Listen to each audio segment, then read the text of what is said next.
Well, we're going to turn to the book of Exodus. That's the second book of the Bible, and I'll give you a page number in a moment. We want to be in chapter 32, and that's on page 90. Chapter 32 on page 90. Just want to give you a bit of context so that you can see where we're jumping into the story here. Some of you are new today. Last week we had a family service and we looked at the building of the tabernacle, the big tent in which God met with his people.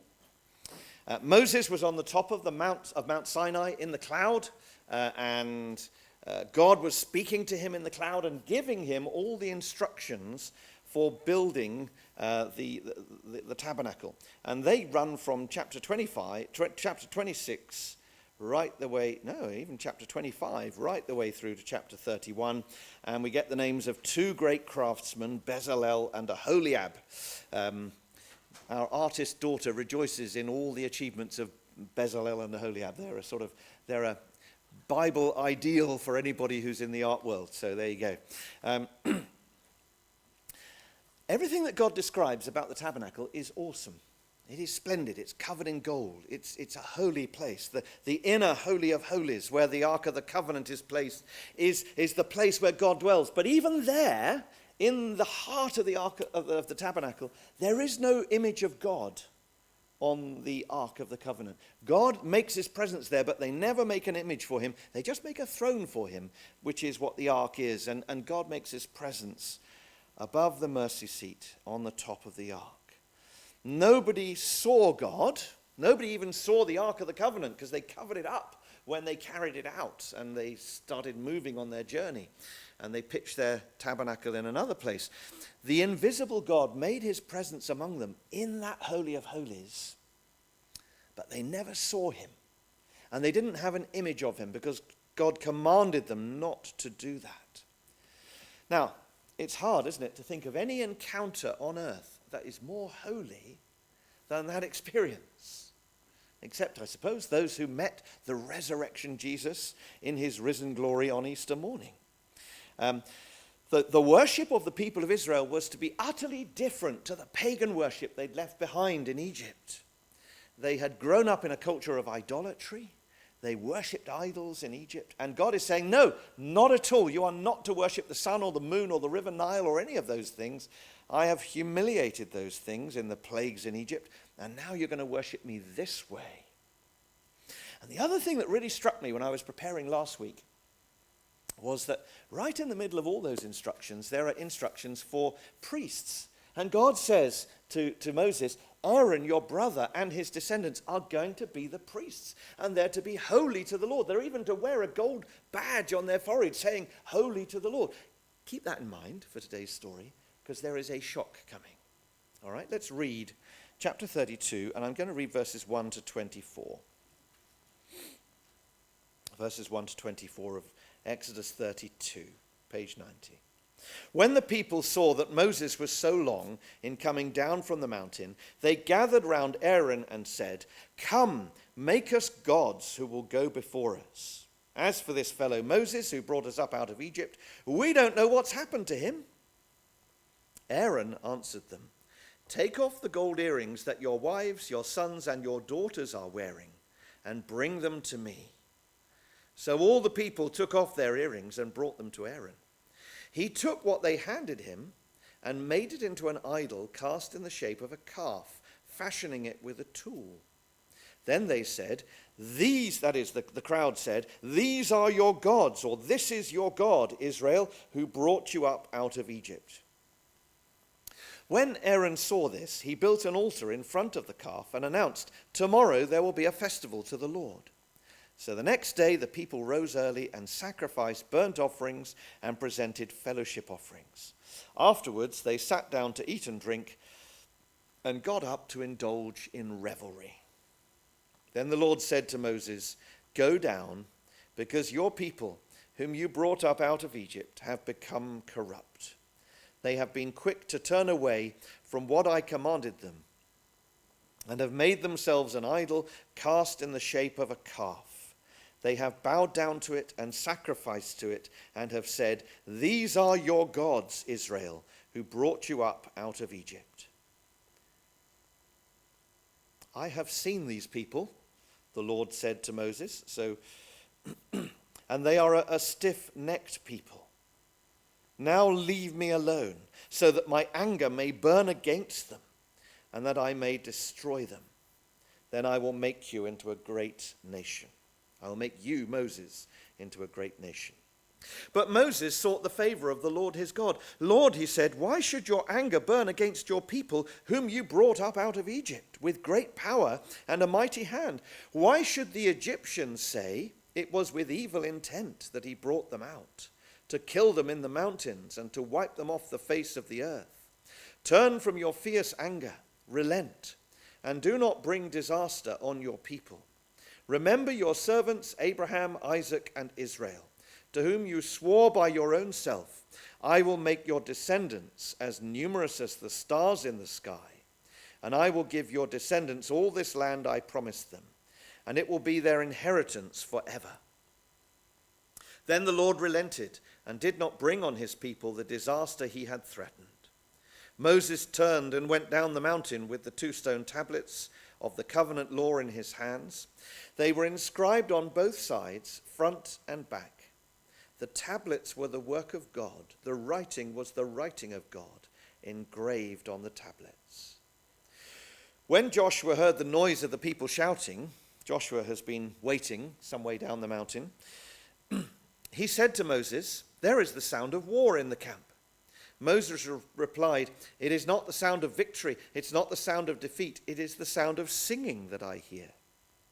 When Moses approached the camp and saw the calf and the dancing, his anger burned, and he threw the tablets out of his hands, breaking them to pieces at the foot of the mountain. And he took the calf the people had made and burned it in the fire. Then he ground it to powder, scattered it on the water, and made the Israelites drink it. He said to Aaron, what did these people do to you, that you led them into such great sin? Do not be angry, my lord, Aaron answered. You know how prone these people are to evil. They said to me, make us gods who will go before us. As for this fellow Moses who brought us up out of Egypt, we don't know what has happened to him. So I told them, whoever has any gold jewelry, take it off. Then they gave me the gold, and I threw it into the fire, and out came this calf. I can't read that last sentence without a little bit of sarcasm in my tone of voice. We'll stop there. This is an event that is utterly spiritually devastating, isn't it? It's a spiritual crisis in the Bible's storyline, almost like no other. If this is the holy, majestic, living, true God, why would you turn from him to an idol? Why would you worship a fake God? Why would you substitute God for this idol who takes his place? Why would you have a man-made image of God, a sort of cheap and nasty substitute? It's utterly senseless, isn't it? But before we get all self-righteous and say, well, we don't do that in our church, we haven't got any statues here and all the rest of it, we do this all the time. We do this in lots of different ways, as we will see as we progress. I think this story has a huge amount to say to us, especially in the light of the current troubles that are vexing many British churches and denominations. So let's travel down with Moses from the mountaintop, that wonderful mountaintop experience, travel down with him to what he finds in the camp of Israel below. And there are really 3 scenes in the story we're going to look at today. There are more scenes, they will come next week. Scene 1, the people turn away from God. Verse 1, when the people saw that Moses was so long in coming down from the mountain, he was up there 40 days and 40 nights, they gathered round Aaron and said, come, make us gods who will go before us. As for this fellow Moses who brought us up out of Egypt, we don't know what has happened to him. So this is a movement, and it started with the people. It didn't start with Aaron. Didn't start with the other elders of Israel. It started with the people. Out in the wilderness, they start grumbling again. Earlier on in the story, they were grumbling that they didn't have bread and they didn't have meat, and God gave them manna from heaven and so on. Moses has been up on the mountaintop for 40 days. And although at the beginning of that time they heard the voice of God himself speaking from the mountain, and they heard God giving them the 10 commandments, and they solemnly said, we will keep these 10 commandments. And the first commandment says, no other gods. And the second commandment says, no idols. And they said, these commands we will keep. Yet, 6 weeks have gone by, and where are they? What's happening? It has all turned upside down, and they want their own God. Aaron was there to lead them, but think of it like this. Aaron is a bit like Adam in the Garden of Eden. Yeah? Now, Adam should have told Eve not to eat of the fruit of the tree, and should have taught her the commandment very clearly, and he should have, when the serpent tempted Eve, Adam should have weighed in and said no. But Adam fails as a leader. And they crowd round him. Do you remember, some of those times where an entire football team take on the ref in a Premier League match? Yeah? And the ref is standing there, and they can see he's going for his card to give a red card. And they all come at him, and he's sort of walking backwards like this, And that's Aaron here. Aaron is sort of crowded out by these people. And you can hear the disrespect in their voices, can't you? As for this fellow Moses, what a way to talk about the man that God has used to lead them out of Egypt. They want to remove Moses' authority. Who's the one person they don't mention? They don't mention God. Do you notice that? Let us make gods. As for this fellow Moses who brought us, there's no mention of God bringing them up out of Egypt. God is not mentioned at all. John L. Mackay, who taught me Old Testament a very long time ago, has a lovely commentary on Exodus, and this is what he says.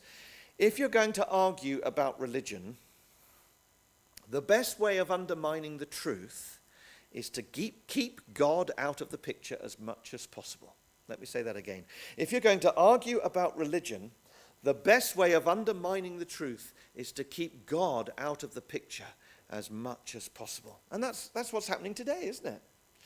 Churches and denominations have been captured by an LGBT ideology, and it idolizes the self, and we disregard anything that God has said against it. If the obstacle to what you want will be God, don't mention him. Keep him out of the picture. Or invent a God who will do what you please. So what do they ask Aaron to do? Well, it could be that they asked him to make a completely new God. That would break the first commandment, have no other gods. It's more likely that they're breaking the second commandment, that they're making an idol to be a physical representation of God. As we read on, you'll see why I say that, because they have a feast to the Lord, and it sounds like the Lord is still involved with this idol.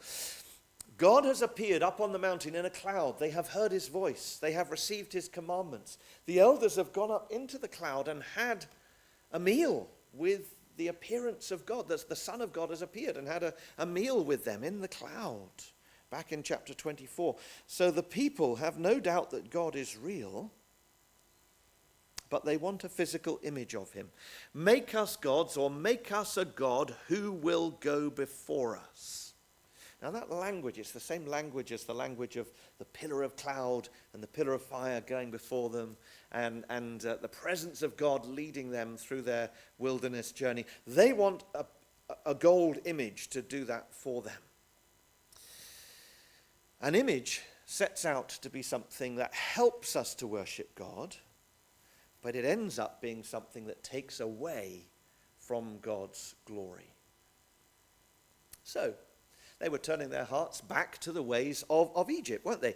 The Egyptians worshipped the river Nile. The Egyptians worshipped the sun, the moon. They even worshipped bulls. There was a bull god. They called the bull Apis. Apis the bull was treated as a god. Apis had a palace, and it was bricked up in this palace, and it had various courtyards to roam through, and you could, if you were allowed, you could go and look through a window at this bull, and servants went in to feed it every day and so on. And when the bull died, as inevitably it did, they mummified it and gave it a state funeral. just extraordinary, isn't it? And now the people of Israel are wanting to go back to that. So Aaron caved in, and he said, well, give me your gold then.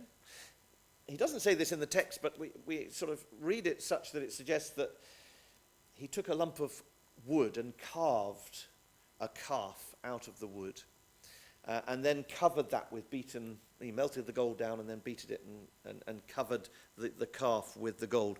In other words, it wasn't brilliant craftsmanship. It wasn't what Bezalel and Aholiab would do to make the Ark of the Covenant. It was something quite sort of rude and bare and plain and rough. It was bodged for the occasion. But however bodged it was, as soon as he's made it, the people acclaim it. Verse 4, the people say, these are your gods, or this is your God, Israel, who brought you up out of Egypt. This image, this idol, is the God who has delivered you. Can you see that the idol has been elevated to partner status with God? The idol is on the level with God. And what happens when you do that is, if you're using an idol to help you worship God, in the end, God fades away and the idol takes over, doesn't he? And that is always what happens with idolatry. They knew that God had redeemed them from Egypt. They knew it was God's power that had led them through, parted the waters and led them through the Red Sea. But they want to give all the glory for that to this botched up lump of gold and wood. And then, when Aaron saw this, verse 5, he builds an altar in front of the calf, and he announces, tomorrow there will be a festival, not to the calf, but to the Lord. So it's all a bit confused, isn't it? And I wonder if Aaron was thinking, well, maybe tonight Moses is going to come down the mountain, and so there won't need to be any festival, and he and I can sort all this out and clear the rubbish out of the way. Well, he was nearly right, wasn't he? But Moses left it until they were actually having their festival. And so the next day comes, and the people offer their burnt offerings. They take an animal and they burn it on the altar. They take their fellowship offerings and take those away and cook them and have a wonderful meal. And then, having sat down to eat, they get up to indulge in revelry. And it has a whiff of sexual debauchery in the language that's used there. Just the kind of things that used to happen in the pagan fertility temples in Egypt. And you say, oh, we would never do that. We're British. We would never let anything like that happen, would we? Churches that preached the same gospel as us 20 years ago have now been taken over, and they're holding interfaith services, and they're having prayers to other gods. And there are, churches that are prepared to bless same-sex marriages, which is to bless in God's name, something which God has forbidden, which is a rejection of God's plan. But I want to spread this out much more widely than that. All of us are in danger of idolatry. All of us make idols in our lives. This is how Tim Keller put it in his book, Counterfeit Gods. What is an idol? It is anything more important to you than God. Anything that absorbs your heart and imagination more than God. Anything you seek to give you what only God can give. That's very powerful, isn't it? Is there something in my life that gives me so much satisfaction and meaning and purpose that is the thing that gives me, so I think, what only God really can give me? Anything you seek to give you what only God can give. Now, we do that with our careers. We do that with our homes. We do that with our health. We idolize the fact that we can run marathons or whatever it might be. We do it with our money. Sadly, too many people, especially Christians, seem to do it with their political heroes and seem to ignore their feet of clay. We do it with our celebrities and their glitzy image. And you only know when you've idolized something when it's taken away from you. Yeah? When suddenly it crumbles And God makes it crumble in order for you to see that it was never something that you should have worshipped in the first place. And when that happens, all our reactions, the grief, the desperation, the depression, tell us that we relied on that idol. They meant too much to us. And it stopped us from trusting in God himself. If you stop believing in God, you do idolize someone like, Diana, Princess of Wales, or Marilyn Monroe, to use some old examples. We can certainly think of some contemporary ones, can't we? And sometimes, tragically, they are taken out of the way. God shows us that we must trust in him. And it's a problem for churches that have their own building. Maybe one day we'll have our own building. And the problem with that is that you then set that apart as a holy place and you fill it with expensive furnishings. Even Baptist churches can do that. And, people donate all items of furniture and have to have a little brass plaque on them to tell you that they donated it, so you can never take it to the dump one day. And it's set apart from all common and unholy uses and all that sort of malarkey. The human heart is an idol factory, and we make idols to replace God very, very easily. So that's scene one. The people of Israel down the mountain making their golden calf. Let's move up the mountain to scene two. The story moves around very fast in this chapter. Verses 7 to 14, God speaks with Moses. In verse 7, there's a wonderful contrast. The people have made up their mind about God. Now God tells Moses what he makes of that. And it's very, very searching and powerful.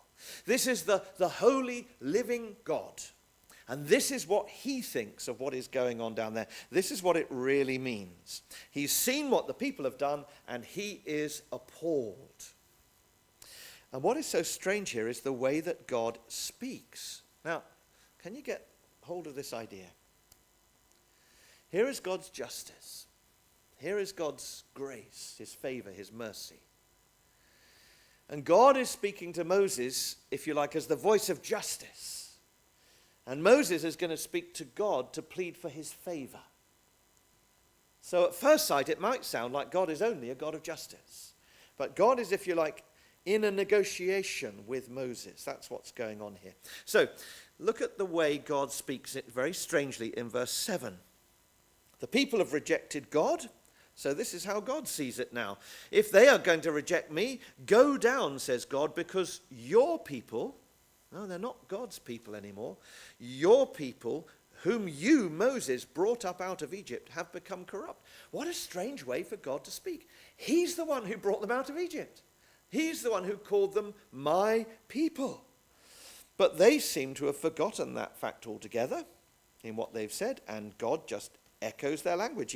He quotes back to Moses what the people have said about Moses. And he says to Moses, they are your people, because the people of Israel think that they're only accrediting Moses with bringing them out of Egypt. These people that Moses has led have become corrupt. They are morally disgusting to God. Now, God is telling Moses here what Moses doesn't know, because Moses isn't down there, but God sees everything. He sees right into our hearts. He knows all about us. The people have made themselves an idol, and they are bowing down to it. And God repeats to Moses the words the people have said. Look at verse 8. They have been quick to turn away from what I commanded them, and have made themselves an idol cast in the shape of a calf. They have bowed down and sacrificed and said, these are your gods, Israel, who brought you up out of Egypt.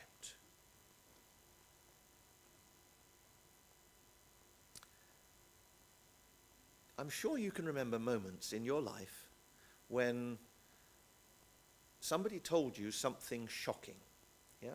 Really shocking news. Somebody died suddenly, and someone had to come and tell you the news. Or maybe it was joyful news. Someone's getting married and you never expected it, and they tell you. And I was glad once when I was sitting down when that was told me, because it was such a shock. Sometimes you can remember those times. I can remember my mother telling me that my 12-year-old school friend had been murdered. I can still remember that moment. It must have been like that for Moses here. God is breaking to him this tragic, shocking news. In his absence, the people have turned to worship idols. What a desperate spiritual crisis Moses is in. Now, that means that Moses must plead with God. But listen to what God says. Verse 9, he says, I have seen these people, and they are a stiff-necked people. Now, what does stiff-necked mean? Now, it's a farm term. It's an animal term, all right? A week or two ago in the Christmas break, I was watching, not the whole film because it's very long, but the middle bit of The Big Country with Gregory Peck. And there's this sequence where he breaks in a wild horse, a stallion, and he puts the saddle on the back of the horse, and the horse just bucks and throws it off. And so he puts it on again. And then when he throws it off, he puts himself on the horse and jumps there and then gets thrown to the ground. And they try to put a halter on the horse, but when they bring it to the horse's neck, the horse goes like that and makes its neck stiff so that they can't bring it round.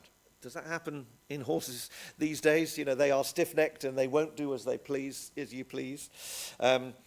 That's what he's talking about. He says the people of Israel have been like a horse that won't put its head into the halter. They are arrogant. They are refusing to be led. They're refusing to submit to God. That was Israel. The reality is it's you and me as well, isn't it? We stubbornly want to be in control of our lives. We will not accept God as Lord of our lives. And then God says to Moses, verse 10, now leave me alone so that my anger may burn against them and that I may destroy them. Then I will make you, Moses, into a great nation. God is a holy God, the only true God. He has a right to be worshipped by us because he made us. He made us in his image to relate to him, to worship him. So why do we turn away from the Creator to worship created things instead? God is a God of justice, and his judgment can break out if he allows it to. It is only by the mercy of God that we are not consumed by his anger. So God says to Moses, and he's if you like, he's negotiating with Moses. He's testing Moses. Moses, you can walk away from these people and leave me alone so that my anger can break out against them, which is what they deserve. And then I will take you and your family, and I will make you into a new nation. You and your descendants will be my people. Now, I don't know about you, but there's an arrogance in me that would appeal to. Do you know what I mean? Oh, my family. Now I could be the father of the whole nation of Israel. Ah, wow. No, Moses won't do that. He knows that God is giving him a challenge. When God says, now leave me alone, Moses knows that God is saying, don't leave me alone. Your role is to mediate for the people of Israel. And so Moses very humbly mediates between God and sinful Israel. Moses seeks the favor of the Lord his God in verses 15 to 24. He pleads with God for mercy. My time is nearly gone, but here are the arguments that he brings. Verse 11, God has chosen Israel. God has chosen Israel. They are God's chosen people. Lord, why should your anger burn against your people? That's who they are, whom you brought out of Egypt with great power and a mighty hand. Why would you choose them and then let go of them and punish them? Secondly, don't play into the hands of the Egyptians. You know, you brought your plagues upon the people of Egypt. Now if you then bring your plagues upon the people of Israel, what will the Egyptians say? It was with evil intent that he brought them out, to kill them in the mountains and to wipe them off the face of the earth. You know, the Egyptians have seen your justice and they've seen your mercy to us. Don't take away your mercy from us now. Thirdly, he says, turn from your fierce anger. And here's a beautiful word. He says, relent and do not bring disaster on your people. There's such a wonderful force in that word relent, isn't it? Turn back. hold of. It is used of God in several different spiritual crises in the Old Testament, some of them are as bad as this one. This is what the prophet Joel says to Israel much, much later on in their history. He says, "Rend your heart and not your garments. Return to the Lord your God, for he is gracious and compassionate, slow to anger and abounding in love, and he relents from sending calamity." The God who sends judgment is also the God who can relent and show grace to us. And the last thing he says to him is, "Lord, remember the promises that you made to Abraham, Isaac, and Jacob. You swore by your own self," verse 13, "I will make your descendants as numerous as the stars in the sky, and I will give your descendants all this land I promised to them, and it will be their inheritance forever." These are your promises. Stand by them. Show yourself to be the God who keeps his promises. In your justice, remember the promise of your salvation. And Moses tells us in verse 14, "Then the Lord relented and did not bring on his people the disaster he had threatened." And please don't imagine that that was just cheap grace. God being, oh, that's all right, we can write that off. No, this is very costly. It's going to require atonement and sacrifice to make this happen. And for us, a greater Moses has stood between us and God. His name is Jesus. And he has paid the price for our sin by his death. It wasn't cheap. It wasn't easy. And therefore, we must turn to him and seek him. Now, very, very briefly, my time is gone, but in verses 15 to 24, Moses then goes down the mountain. And Moses might have gone down the mountain and said, "It's all right, God has relented, you don't need to worry." But that's not how it happens. When we deal with sin in our lives, there's always a call to repentance. And that's scene 3. Very briefly, he goes down the mountain, he finds Joshua, who's been waiting. Together they go down. Joshua doesn't know what Moses has been told. They hear all this sound. Joshua thinks it's a battle. And Moses says, "No, it's singing, it's bad news. There's a party going on, and it's not a good one." And they enter an orgy, men and women carousing together, and this time it is Moses' anger that burns. It is not for Moses to bring judgment down on Israel, but it is for him to call them to repentance. And so he takes the 2 tablets with the commandments on that God's hand has written, and he smashes them on the ground. Can you imagine anything more dramatic than that? But that's what the people have done with them. What a powerful picture of the way they have treated God. And then he takes the idol. There's wood inside it, so he sets fire to it, and the wood burns, and the gold melts down, and he takes the gold and grinds it to powder and puts it in water and says to them, "Drink this." Maybe that was a trial by ordeal to see who was really guilty. We're not sure. And then Moses turns to Aaron. This is where we'll finish. This is the spiritual leader that Moses left in charge.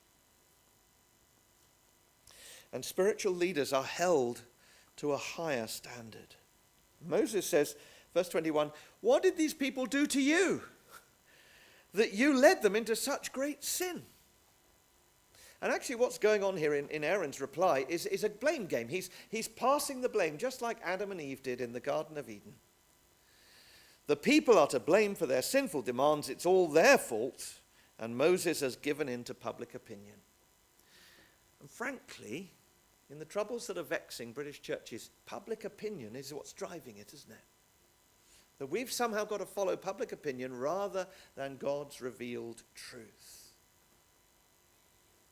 And the excuses that are made today to justify scandalous sins often run a bit like this, don't they?